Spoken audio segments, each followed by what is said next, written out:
Welcome to our lesson about the Assembly Expert. Let's begin by going to the Tools menu. Select Assembly Expert. We see a yellow X up at the top of the window. This is a diagnostic test warning. To read more about this problem, let's click on the glasses here.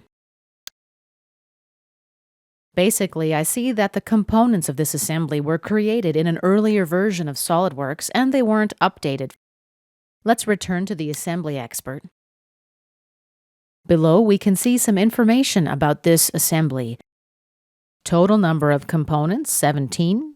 16 unique part documents, 16 unique parts, 1 subassembly, etc.